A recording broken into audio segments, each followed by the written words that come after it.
ચેપી બીમારી છે. રેડી? અને હવે આપણે જે ટોપિક ભણવા જવો છે એ છે કેન્સર, જે એક પ્રકારની બિનચેપી બીમારી છે. બરોબર?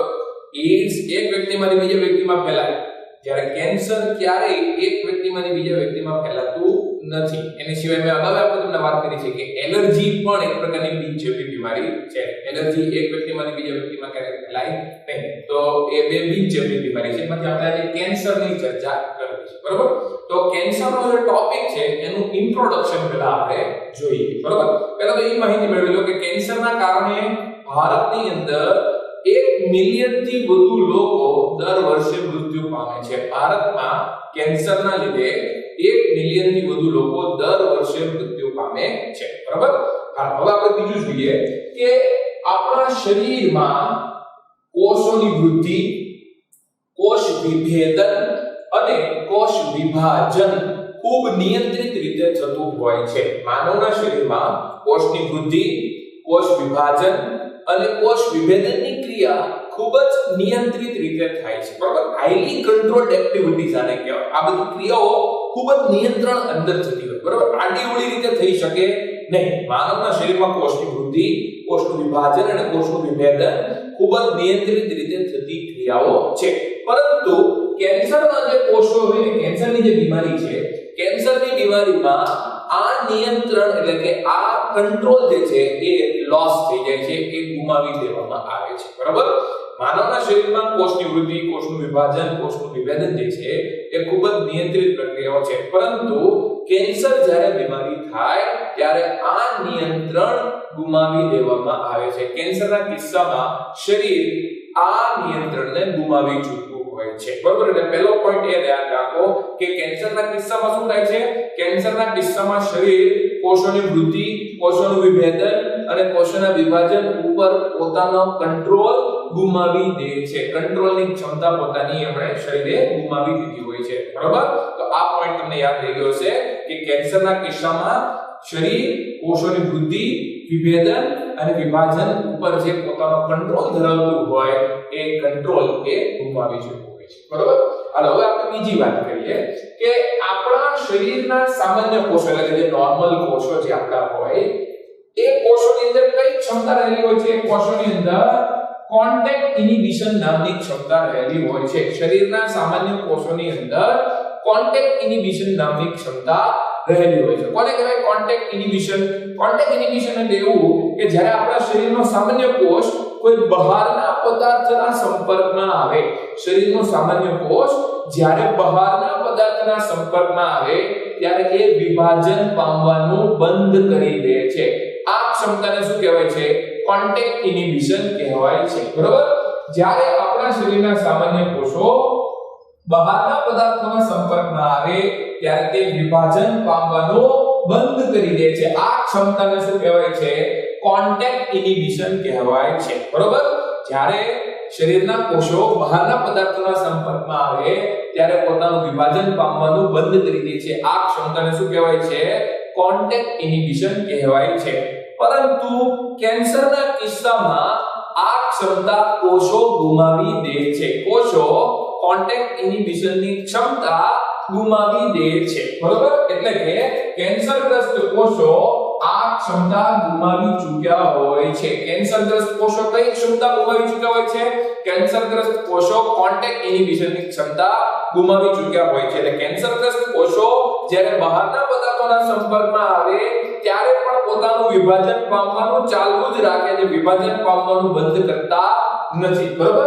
એટલે કેન્સરગ્રસ્ત કોષો કોન્ટેક્ટ ઇનિબિશનની ક્ષમતા ગુમાવી ચૂક્યા હોય છે. જ્યારે શરીરના સામાન્ય કોષોની અંદર કોન્ટેક્ટ ઇનિબિશનની ક્ષમતા હોય છે. બરોબર?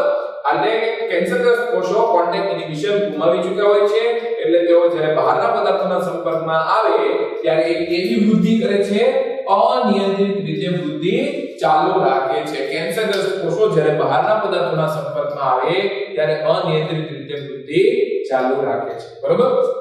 ચાલો આગળ બીજી વાત કરીએ કે કેન્સરગ્રસ્ત કોષો સતત વિભાજન પામીને કોષોનો એક જથ્થો બનાવી દે છે જેને આપણે ટ્યુમર અથવા તો ગાંઠ કહીએ છીએ. કેન્સરગ્રસ્ત કોષો શું કરે? અનિયંત્રિત વૃદ્ધિ પામતા હોય, કેન્સરગ્રસ્ત કોષો અનિયંત્રિત રીતે વૃદ્ધિ પામતા હોય છે અને અનિયંત્રિત રીતે વૃદ્ધિ પામીને શું કરે છે એ કોષોનો એક જથ્થો બનાવી દે છે જેને આપણે ગાંઠ કહીએ છીએ, જેને ટ્યુમર કહેવામાં આવે છે. એટલે કેન્સરગ્રસ્ત કોષો સતત વિભાજન પામીને કોષોનો એક જથ્થો બનાવી દે છે જેને ટ્યુમર અથવા તો ગાંઠ કહેવાય છે. બરોબર.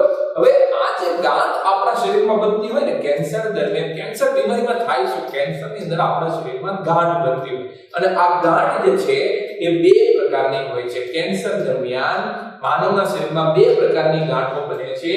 એક છે સાધ્ય ગાંઠ અને બીજી છે અસાધ્ય ગાંઠ. સાધ્ય ગાંઠને બેનાઇન ટ્યુમર કહેવાય. સાધ્ય ગાંઠને શું કહેવાય? બેનાઇન ટ્યુમર. જ્યારે અસાધ્ય ગાંઠને શું કહીએ છીએ આપણે? મેલિગ્નન્ટ ટ્યુમર કહેવાય છે. સાધ્ય ગાંઠને બેનાઇન ટ્યુમર કહેવાય અને અસાધ્ય ગાંઠને મેલિગ્નન્ટ ટ્યુમર કહેવામાં આવે છે. બરોબર. તો સાધ્ય ગાંઠ અને અસાધ્ય ગાંઠ વચ્ચેનો આપણે તફાવત જોઈએ. બરોબર. સાધ્ય ગાંઠ એટલે શું?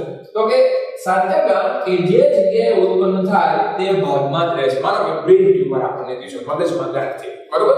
તો બ્રેન ટ્યુમર માનો કે સાધ્ય પ્રકારનું હોય તો એ મગજમાં ને મગજમાં રહે છે, ત્યાંથી કોઈ બીજા ભાગમાં ફેલાતું નથી. જો એ બ્રેન ટ્યુમર સાધ્ય પ્રકારનું હોય તો એ મગજમાં ને મગજમાં રહે છે, ત્યાંથી કોઈ બીજા ભાગોમાં ફેલાતું નથી. એટલે સાધ્ય ગાંઠ જ્યાં ઉત્પન્ન થાય છે તે ભાગમાં જ રહે છે. બરોબર.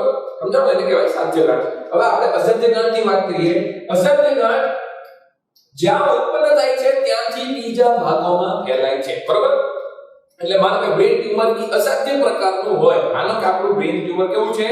અસાધ્ય પ્રકારનું હોય તો ઈ બ્રેન ટ્યુમર મગજમાંથી લોહીમાં ભળી જાય અને રુધિર મારફતે એ શરીરના બીજા કોષોમાં જાય. દાખલા તરીકે યકૃતમાં જઈ શકે, માનો કે સ્નાયુમાં જઈ શકે, માનો કે હાડકાની અંદર જઈ શકે, અધિચ્છદીય પેશીમાં જઈ શકે, કોઈ પણ જગ્યાએ જઈ શકે. બરોબર. તો એને કહેવાય અસાધ્ય ગાંઠ. બરોબર. તો એ મગજનું જે ટ્યુમર છે તો એ બ્રેનનું ટ્યુમર છે, તો એને તમે અસાધ્ય પ્રકારનું કહેશો. બરોબર. મગજમાં માનો કે ટ્યુમર થાય તો એ સાધ્ય પ્રકારનું પણ હોઈ શકે, એ અસાધ્ય પ્રકારનું પણ હોઈ શકે. તમે કેવી રીતે નક્કી કરશો એ સાધ્ય છે કે અસાધ્ય? સાધ્ય એને કહેવાય કે જ્યારે એ મગજનું ટ્યુમર કોઈ બીજા ભાગમાં ફેલાય નહીં, અને અસાધ્ય ત્યારે કહેવાય જ્યારે એ બ્રેન ટ્યુમર મગજના એક ભાગમાંથી બીજા ભાગમાં અથવા શરીરના એક ભાગમાંથી બીજા ભાગમાં ફેલાતું હોય. બરોબર. તો આ ઘટનાને શું કહેવાય છે? મેટાસ્ટેસિસ કહેવાય. આ ઘટનાને શું કહેશો? મેટાસ્ટેસિસ. અસાધ્ય ગાંઠ રુધિર મારફતે એક જગ્યાએથી બીજી જગ્યાએ ફેલાય એ ક્રિયાને શું કહેવાય છે? મેટાસ્ટેસિસ કહેવાય. બરોબર. હવે સાધ્ય ગાંઠ જે છે ને સાદી ગાંઠ ટૂંકમાં કહીએ આપણે, સાધ્ય ગાંઠો ઓછું નુકસાન કરે છે. બરોબર. જ્યારે અસાધ્ય ગાંઠ જે છે એ વધુ નુકસાન કરતી હોય છે. સાધ્ય ગાંઠ ઓછું નુકસાન કરે છે અને અસાધ્ય ગાંઠ વધુ નુકસાન કરે છે. અને સાધ્ય ગાંઠ જે છે એ આસપાસના કોષો સાથે ખોરાક માટે સ્પર્ધા કરતી નથી. સાધ્ય ગાંઠ આસપાસના કોષો સાથે ખોરાક માટે ક્યારેય સ્પર્ધા કરતી નથી. જ્યારે અસાધ્ય ગાંઠ જે છે એ આસપાસના કોષો સાથે ખોરાક માટે સ્પર્ધા કરે છે. અસાધ્ય ગાંઠ શું કરે? આસપાસના જે કોષો હોય, જે સામાન્ય કોષો છે એને ખોરાક મળવા દે છે, એને કારણ કે બધો ખોરાક પોતે ખાઈ લે છે. બરોબર. એટલે અસાધ્ય ગાંઠ શું કરે છે? અસાધ્ય ગાંઠ ખોરાક માટે થઈને બીજા કોષો સાથે સ્પર્ધા કરે છે. બરોબર. જ્યારે સાધ્ય ગાંઠ એ ખોરાક માટે થઈને બીજા કોષો સાથે સ્પર્ધા કરતી નથી. એટલે આ આસપાસના કોષો જે સાધ્ય ગાંઠ હોય એ બીજા કોષો સાથે સ્પર્ધા ન કરે, જ્યારે અસાધ્ય ગાંઠ જે છે એ આસપાસના કોષો સાથે ખોરાક માટે થઈને શું કરે છે? સ્પર્ધા કરે છે. પછી એક પોઈન્ટ એવો પણ કેવો હોય તો કહી શકાય કે સાધ્ય ગાંઠ જે છે એ ઝડપથી વૃદ્ધિ પામતી નથી, જ્યારે અસાધ્ય ગાંઠ જે છે એ ઝડપથી મોટી થતી હોય છે. બરોબર. તો આ થઈ ગયું બેનાઇન ટ્યુમર અને મેલિગ્નન્ટ ટ્યુમર, અથવા કે સાધ્ય ગાંઠ અને અસાધ્ય ગાંઠ વચ્ચેનો તફાવત. ટૂંકમાં શરીરમાં થતું કેન્સરની અંદર થાય શું? કેન્સરની અંદર શરીરમાં ગાંઠો બનતી હોય, એ ગાંઠ એટલે કે કોષોની ગાંઠ હોય. ઉત્તમ કોષોની ગાંઠો બને છે કારણ કે કોષ વિભાજનની જે કંટ્રોલ છે એ શરીરે ગુમાવી દે છે. કંટ્રોલ હોય ને શરીરમાં કોષ વિભાજનની ક્રિયા કેવી હોય છે? નિયંત્રિત હોય છે. પરંતુ કેન્સરના કિસ્સામાં આ નિયંત્રણ શરીર ગુમાવી ચૂક્યું હોય છે. રેડી? તો આ થયું સાધ્ય અને અસાધ્ય ગાંઠ વચ્ચેનો તફાવત. હાલો આપણે નેક્સ્ટ પોઈન્ટ જોઈએ કે કેન્સર શેના લીધે થાય છે. કેન્સર થવાના કારણો આપણે જાણીએ. બરોબર. તો કેન્સર થવા પાછળ કાર્સિનોજન્સ જવાબદાર છે. મેં તમને આગળ ભણાવ્યું હતું એલર્જી થવા માટે થઈને એલર્જન્સ જવાબદાર છે. એલર્જી થવા માટે કોણ જવાબદાર છે? એલર્જન્સ. તો કેન્સર થવા માટે થઈને કોણ જવાબદાર છે? કેન્સરજન જવાબદાર છે. કાર્સિનોજન જવાબદાર છે. સોરી, કેન્સર થવા માટે થઈને કોણ જવાબદાર છે? કાર્સિનોજન. અને આ કાર્સિનોજન શું કરતા હોય? કાર્સિનોજન સામાન્ય કોષોનું ઓન્કોજેનિક કોષો એટલે કે નિયોપ્લાસ્ટિક કોષોમાં રૂપાંતરણ કરે છે. કાર્સિનોજન્સ કે જે કેન્સર કરતા હોય એ સામાન્ય કોષોને ઓન્કોજેનિક કોષોની અંદર અથવા તો નિયોપ્લાસ્ટિક કોષોની અંદર ફેરવતા હોય છે. બરોબર? કાર્સિનોજન શું કરે છે? કાર્સિનોજન સામાન્ય કોષોને ઓન્કોજેનિક કોષોમાં અથવા તો નિયોપ્લાસ્ટિક કોષોની અંદર ફેરવી નાખે છે. બરોબર? ઓન્કોજેનિક કોષ એટલે કે કેન્સરગ્રસ્ત કોષ. બરોબર? તો સામાન્ય કોષોને કેન્સરગ્રસ્ત કોષોમાં ફેરવવા વાળા પદાર્થોને શું કહેવાય? કાર્સિનોજન કહેવાય. અને કાર્સિનોજન 3 પ્રકારના હોઈ શકે છે. કાર્સિનોજન 3 પ્રકારના છે: ભૌતિક કારકો, રાસાયણિક કારકો અને જૈવિક કારકો. 3 પ્રકારના કારકો છે જે કાર્સિનોજન તરીકે વર્તીને કેન્સર કરી શકે છે. કેન્સર કરવા પાછળ 3 પ્રકારના કારકો જવાબદાર છે: ભૌતિક કારકો, રાસાયણિક કારકો અને જૈવિક કારકો. બરોબર? હવે આપણે ત્રણેય કારકોના અહીંયા એક્ઝામ્પલ આપેલા છે. પહેલા એ જોઈએ ભૌતિક કારકો કયા છે જે કેન્સર કરે છે. હવે ભૌતિક કારકોમાં પાછા 2 પ્રકારના રેડિયેશનની વાત કરવાની છે આપણે: આયોનાઇઝિંગ રેડિયેશન અને non ionising radiation. Ionising radiation અને નોન આયોનાઇઝિંગ રેડિયેશન એ ભૌતિક કારક છે જે કેન્સર કરવા માટે થઈને જવાબદાર છે. તો આયોનાઇઝિંગ રેડિયેશન કોણ છે? એક્સ-રે અને ગામા રે. ક્ષ કિરણો અને ગામા કિરણો એ ભૌતિક કારકો છે જે કેન્સર કરવા માટે થઈને જવાબદાર છે. અને નોન આયોનાઇઝિંગ રેડિયેશન કોણ છે? નોન આયોનાઇઝિંગ રેડિયેશન છે યુવી કિરણો. બરોબર? યુવી કિરણો એ નોન આયોનાઇઝિંગ રેડિયેશન છે જે કેન્સર કરવા માટે થઈને જવાબદાર છે. તો આ થઈ ગયા ભૌતિક કારકો જે કેન્સર માટે જવાબદાર છે. રેડી? હવે બીજા રાસાયણિક કારકો આપણે જોઈ લઈએ. રાસાયણિક કારકોમાં કોણ છે? તંબાકુમાં રહેલો ધુમાડો. તંબાકુનો ધુમાડો એમાં રાસાયણિક પદાર્થો રહેલા છે જે કેન્સર કરવા માટે થઈને જવાબદાર છે. એટલે તંબાકુના ધુમાડામાં રહેલા રસાયણો એ કેન્સર કરવા માટે થઈને જવાબદાર છે.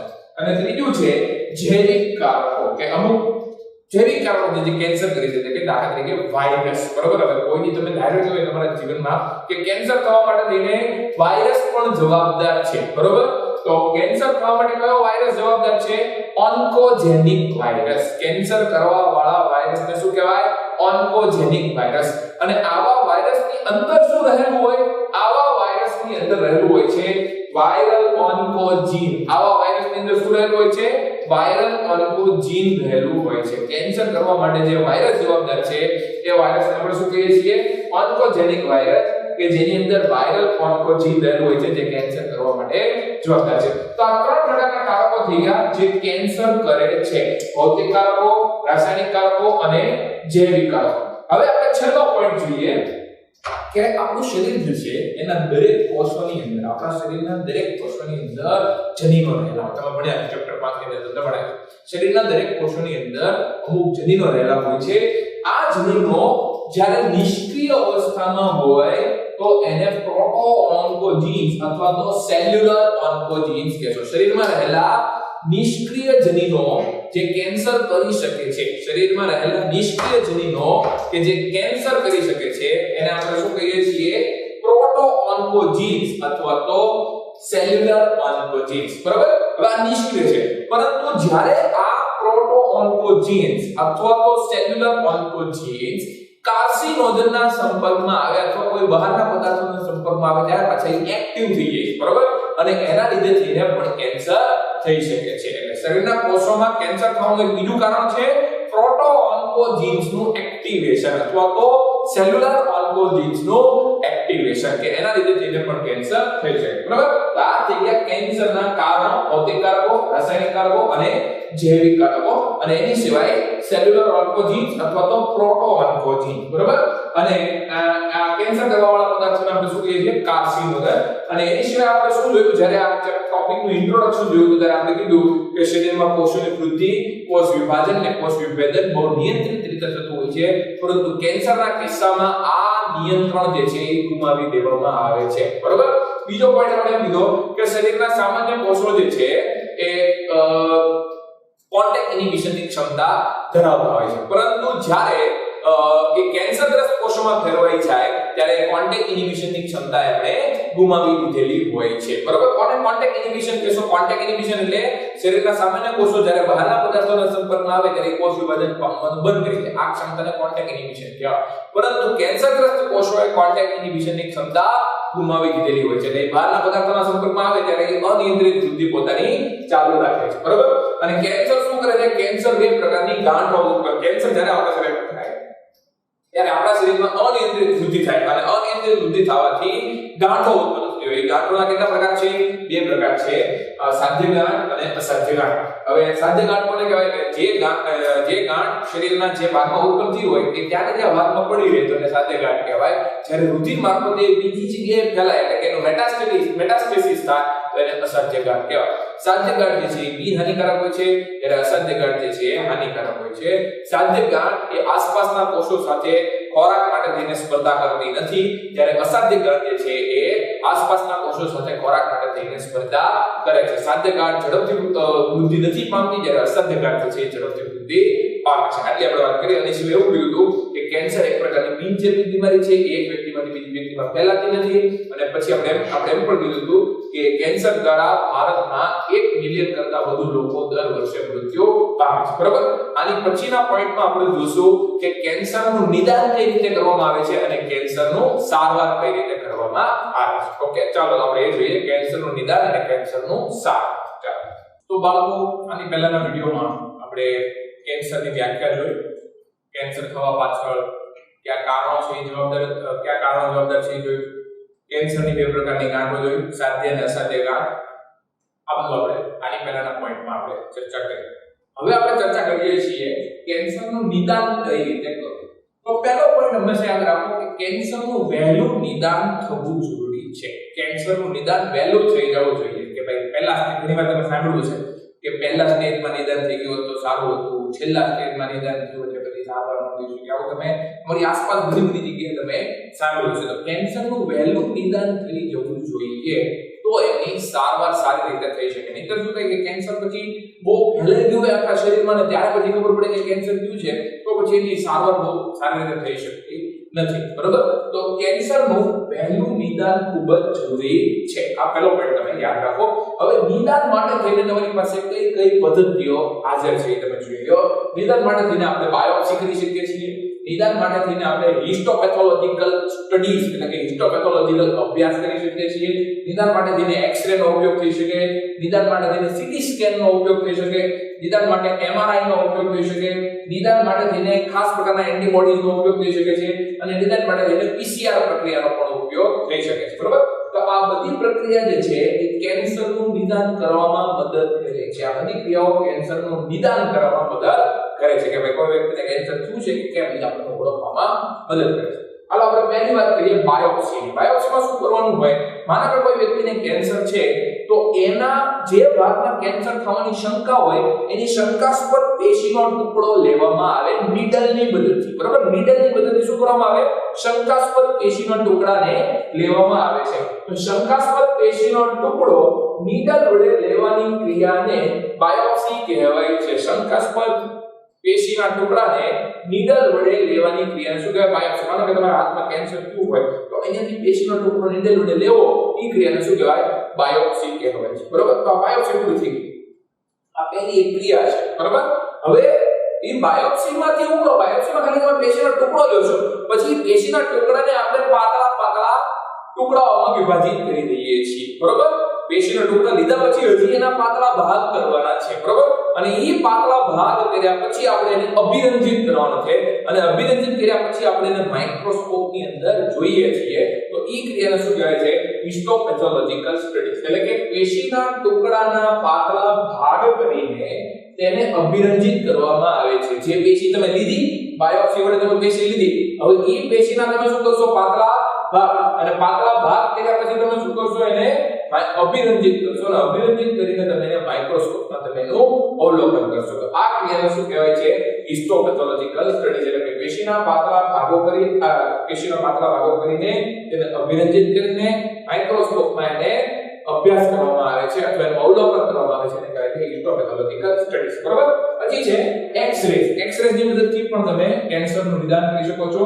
પછી આવે સીટી સ્કેન. સીટી સ્કેન એટલે કે કોમ્પ્યુટેડ ટોમોગ્રાફી.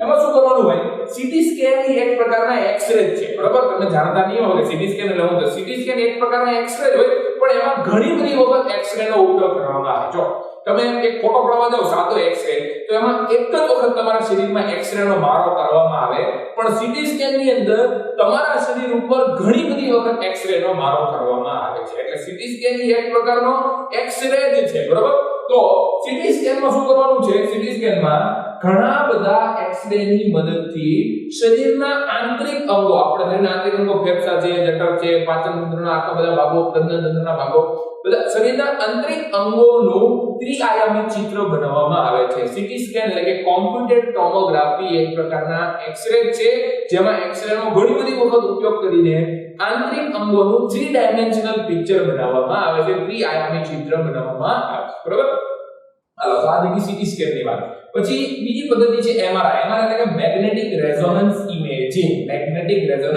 ઇમેજિંગ આ ક્રિયામાં શું કરવાનું હોય આ ક્રિયામાં મેગ્નેટિક ફીલ્ડ્સ નો ઉપયોગ કરવામાં આવે છે અને નોન આયોનાઇઝિંગ રેડિયેશન નો ઉપયોગ કરવામાં આવે છે તમને ખ્યાલ હોય તો એમઆરઆઈ ની અંદર શું કરવાનું દર્દીને આપણે એક મશીન ની અંદર જવા દઈએ છીએ બરાબર હવે એ મશીન શું કરે છે આપણા શરીરની આસપાસ મેગ્નેટિક ફીલ્ડ નો બનાવે છે મેગ્નેટિક ફીલ્ડ બનાવે અને પછી આપણા શરીર ઉપર કોનો મારો કરતો હોય આપણા શરીર ઉપર એ નોન આયોનાઇઝિંગ રેડિયેશન નો મારો કરે અને પછી આપણા શરીરના આંતરિક અંગોનું ત્રિઆયામી ચિત્ર બનાવે છે બરાબર તો એમઆરઆઈ ની અંદર મેગ્નેટિક ફીલ્ડ્સ ઉત્પન્ન કરવામાં આવે છે અને ત્યારબાદ શરીર ઉપર નોન આયોનાઇઝિંગ રેડિયેશન નો મારો કરીને ત્રિઆયામી ચિત્ર બનાવવામાં આવે રેડી તો આ થઈ ગયું એમઆરઆઈ મેગ્નેટિક રેઝોનન્સ ઇમેજિંગ પછી છે ઘણી વખત એવું બને કે કેન્સર નું નિદાન કરવા માટે થઈને આપણે એન્ટીબોડીઝ નો ઉપયોગ કરીએ છીએ માનો કે આપણે કયું કેન્સર કયું છે એ જાણવા માટે થઈને ખાસ એન્ટીજનની વિરુદ્ધમાં આપણા શરીરમાં જે એન્ટીબોડીઝ બન્યા હોય એ એન્ટીબોડીઝ નો ઉપયોગ કરીને આપણે કેન્સરનું નિદાન કરતા હોય બરોબર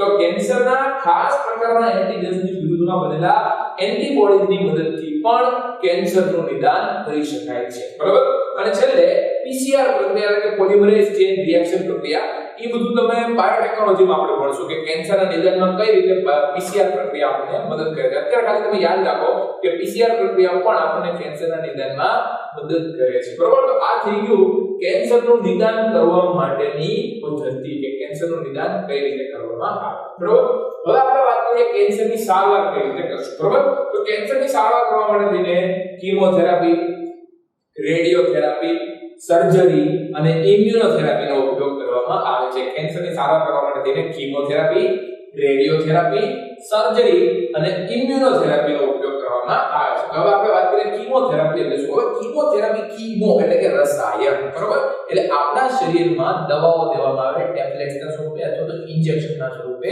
અને આ ટેબ્લેટ અથવા ઇન્જેક્શન એક પ્રકારના શું છે રસાયણો છે જે કેન્સરગ્રસ્ત કોષો ઉપર પહોંચીને એને બાળી નાખે છે એને મારી નાખે છે એને તોડી નાખે છે બરોબર તો કીમોથેરાપી એ એક પ્રકારના રસાયણો છે જે કેન્સરગ્રસ્ત કોષોનો નાશ કરી નાખે છે બરોબર પણ આ કીમોથેરાપીની સાઇડ અસર છે કીમોથેરાપીની શું સાઇડ ઇફેક્ટ આવે છે કે એના લીધે વ્યક્તિને એનેમિયા થાય છે જ્યારે વ્યક્તિને કીમોથેરાપી ઉપર લીધો હોય ને તો એના લીધે વ્યક્તિને શું થઈ શકે છે એનેમિયા એટલે કે પાંડુ વગેરે લોહીના ટકા ઘટી જાય અને બીજું એના શરીરમાંથી વાળ ખરી પડે છે માથાના વાળ જે છે એ ઉતરી જાય છે બરોબર તો આ કીમોથેરાપીની સાઇડ અસર છે બરોબર હાલો પછી બીજી વાત કરીએ રેડિયોથેરાપીમાં શું હોય કે જે જગ્યાએ કેન્સર થયું છે એ ભાગ ઉપર ભારે રેડિયેશનનો મારો કરવામાં આવે હવે આ રેડિયેશન જે છે એ પેશીને તો તોડી નાખે પણ કદાચ એવું પણ બને કે આજુબાજુના કોષોને પણ મારવાની ટ્રાય કરે તો રેડિયોથેરાપી દેતી વખતે આપણે શું કાળજી રાખવી પડે રેડિયોથેરાપી દેતી વખતે આપણે કાળજી રાખવી પડે કે હાનિકારક કોષોને જ નાશ કરવાનો છે આસપાસના કોષોને નુકસાન ઓછું થાય તેની કાળજી રાખવી પડે છે તો ભારે રેડિયેશનની મદદથી કોષોનો નાશ કરવો અને સ્વસ્થ કોષોને નુકસાન ન થાય તેની કાળજી રાખવામાં આવે છે પછી એની સિવાય શસ્ત્રક્રિયા જે જગ્યાએ ટ્યુમર થયું છે ત્યાંથી ઓપરેશન વડે એને આપણે દૂર કરી દેવી જોઈએ બરોબર તો આ થઈ ગઈ 3 રીત જે કેન્સરની સારવાર માટે વપરાય છે સામાન્ય રીતે કેન્સરના જે ડોક્ટર હોય એ બધા એપ્રોચ ભેગી રીતે વાપરતા હોય છે કીમોથેરાપી આપે રેડિયોથેરાપી આપે અને એ સર્જરી કરતા હોય ઘણી વખત બધા એપ્રોચ ભેગી રીતે ઉપયોગમાં લેવામાં આવે છે બરોબર અને એક છેલ્લી થેરાપી છે જેને કહેવાય છે ઇમ્યુનોથેરાપી ઇમ્યુનોથેરાપીમાં શું કરવાનું છે આપણા શરીરની અંદર ડોક્ટર ઇન્જેક્શન સ્વરૂપે બાયોલોજિકલ ઇમ્યુન મોડિફાયર્સ દાખલ કરે છે. આપણા શરીરમાં શું દાખલ કરે છે? Biological immune modifiers. Biological immune modifier નું એક્ઝામ્પલ કયું છે? આલ્ફા ઇન્ટરફેરોન. આપણા શરીરમાં ડોક્ટર શું દાખલ કરે છે? આલ્ફા ઇન્ટરફેરોન દાખલ કરે છે. હવે આ આલ્ફા ઇન્ટરફેરોન મદદ શું કરશે આપણને? આલ્ફા ઇન્ટરફેરોન જ્યારે આપણા શરીરમાં દાખલ કરવામાં આવે છે ત્યારે આલ્ફા ઇન્ટરફેરોન આપણા પ્રતિકાર તંત્રને એક્ટિવ કરે છે. આલ્ફા ઇન્ટરફેરોન શું કરે છે? આપણા પ્રતિકાર તંત્રને એક્ટિવ કરે છે. હકીકતમાં કેન્સરની અંદર શું થાય? કેન્સરગ્રસ્ત કોષ હોય ને એ આપણા પ્રતિકારક તંત્રથી છુપાઈને રહેલા, એનાથી સંતાઈ ગયા, બરોબર? એટલે આપણું પ્રતિકારક તંત્ર એને ઓળખી શકતો નથી. તો આ આલ્ફા ઇન્ટરફેરોન શું કરશે? આ આલ્ફા ઇન્ટરફેરોન આપણા પ્રતિકારક તંત્રને એક્ટિવ કરી દેશે અને એ કેન્સરગ્રસ્ત કોષોને ઓળખવામાં મદદ કરશે, બરોબર? એટલે આપણું પ્રતિકારક તંત્ર કેન્સરગ્રસ્ત કોષોને ઓળખીને એનો નાશ કરવાની ટ્રાય કરશે, બરોબર? તો બાયોલોજિકલ ઇમ્યુન મોડિફાયર્સ નું એક્ઝામ્પલ છે આલ્ફા ઇન્ટરફેરોન, જે શરીરના પ્રતિકારક તંત્રને સક્રિય કરે છે અને કેન્સરગ્રસ્ત કોષોને ઓળખવામાં મદદ કરે છે. આવું શું કામ કરવું જરૂરી બની છે? કારણ કે કેન્સરગ્રસ્ત કોષો પ્રતિકારક તંત્રથી છુપાઈને રહેવાની ક્ષમતા ધરાવે છે. આપણા કેન્સરગ્રસ્ત કોષો છે ને પ્રતિકારક તંત્રથી છુપાઈ જાય કે જેથી પ્રતિકારક તંત્ર એનો નાશ ન કરે. પણ તમે એને આલ્ફા ઇન્ટરફેરોન આપો તો પ્રતિકારક તંત્ર એને ઓળખી જઈને એનો નાશ કરી નાખશે, બરોબર? તો આ ટોપિક આ વિડિયોની અંદર આપણે શું ભણ્યા છે? આ વિડિયોની અંદર આપણે કેન્સરનું નિદાન ભણ્યા છીએ અને કેન્સરનો સારવાર ભણ્યા છીએ. આમ આપણો કેન્સરનો આખો ટોપિક અહીંયા પૂરો થાય છે. 4 માર્કની અંદર બોર્ડમાં પૂછાય, એમસીક્યુ ની અંદર પણ પૂછાઈ શકે છે. હું આશા રાખું છું કે તમને આ બે વિડિયો સમજાણા હશે, એઇડ્સ નો અને કેન્સર નો, બરોબર? ખૂબ મહેનત કરજો, ખૂબ વાંચજો